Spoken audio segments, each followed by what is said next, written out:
नमस्कार दोस्तों, फ्रांस में आयोजित G7 समिट के दौरान प्रधानमंत्री नरेंद्र मोदी और अमेरिकी राष्ट्रपति डोनाल्ड ट्रंप के बीच एक बेहद महत्वपूर्ण द्विपक्षीय बैठक हुई। लेकिन इस मुलाकात से ठीक पहले वॉशिंगटन और पेंटागन से एक ऐसी खबर आई है जिसने पूरी दुनिया के जियोपॉलिटिकल एक्सपर्ट्स को चौंका दिया है। अमेरिकी रक्षा मंत्रालय यानी पेंटागन ने आधारित तौर पर अपनी सबसे बड़ी और सबसे महत्वपूर्ण सैन्य कमान यूएस इंडो पैसिफिक कमांड का नाम बदलकर फिर से यूएस पैसिफिक कमांड कर दिया है।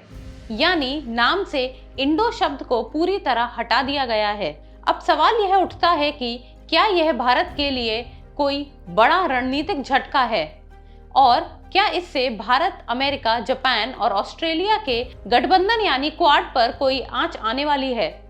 आज के इस वीडियो में हम इसी विषय को पूरे एजुकेशनल एंगल से आसान भाषा में डिकोड करेंगे। मामले की गहराई को समझने के लिए थोड़ा पीछे चलते हैं। साल 2018 में जब डोनाल्ड ट्रंप का पहला राष्ट्रपति कार्यकाल था, तब उनकी सरकार ने एक ऐतिहासिक फैसला लिया था।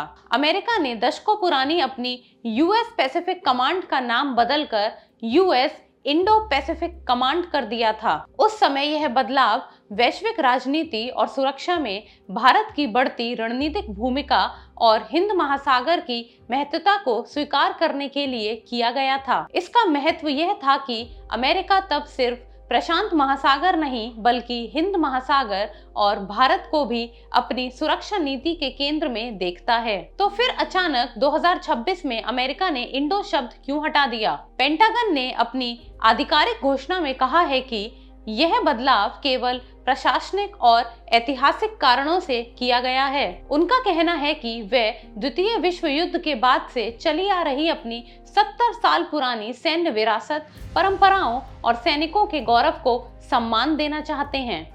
इसके साथ ही पेंटागन ने यह भी साफ किया है कि इस नाम को बदलने से कमान के ऑपरेशनल एरिया, मिशन या उसकी जिम्मेदारियों में कोई बदलाव नहीं होने जा रहा है। अब बात करते हैं उस बड़े सवाल की जिसका जिक्र हर कोई कर रहा है, क्वाड का क्या होगा?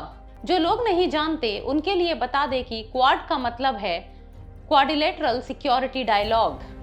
यह 4 देशों भारत, अमेरिका, जापान और ऑस्ट्रेलिया का एक बेहद महत्वपूर्ण रणनीतिक समूह है। इसकी शुरुआत साल 2007 में जापान के पूर्व प्रधानमंत्री शिंजो आबे की पहल पर हुई थी, लेकिन यह 2017 में जाकर पूरी तरह सक्रिय हुआ। क्वाड को बनाने का मुख्य उद्देश्य था फ्री, ओपन और इंक्लूसिव इंडो पैसिफिक यानी हिंद प्रशांत क्षेत्र में सुरक्षा, व्यापार की स्वतंत्रता को बनाए रखना और इस क्षेत्र में चीन के बढ़ते आक्रामक दबदबे और सैन्य प्रभाव को काउंटर करना। अब सोचिए, क्वाड का पूरा अस्तित्व ही इंडो पैसिफिक शब्द और सोच पर टिका है। ऐसे में जब अमेरिका अपनी सैन्य कमान से ही इंडो शब्द को हटाकर सिर्फ पैसिफिक पर फोकस करने का संकेत देता है, तो एक्सपर्ट्स को लगता है कि अमेरिका का ध्यान अब हिंद महासागर से थोड़ा हटकर पूरी तरह प्रशांत महासागर और ताइवान दक्षिण चीन सागर वाले विवादों पर केंद्रित हो सकता है। क्या अमेरिका भारत को यह मैसेज देना चाहता है कि रणनीतिक मोर्चे पर वह अपनी प्राथमिकताएं बदल रहा है? हालांकि कूटनीति में सीधे किसी नतीजे पर पहुंचना जल्दबाजी होगी। नाम भले ही बदल गया हो, लेकिन जमीनी हकीकत यह है कि हिंद महासागर में चीन को रोकने के लिए अमेरिका को भारत की उतनी ही जरूरत है जितनी भारत को हिंद प्रशांत क्षेत्र में स्थिरता के लिए अमेरिका की। फ्रांस में चल रही मोदी ट्रंप की बैठक पर अब पूरी दुनिया की नजरें टिकी हैं। क्या दोनों नेता इस रणनीतिक मतभेदों को और व्यापारिक विवादों को सुलझा पाएंगे? यह देखना बेहद दिलचस्प होगा।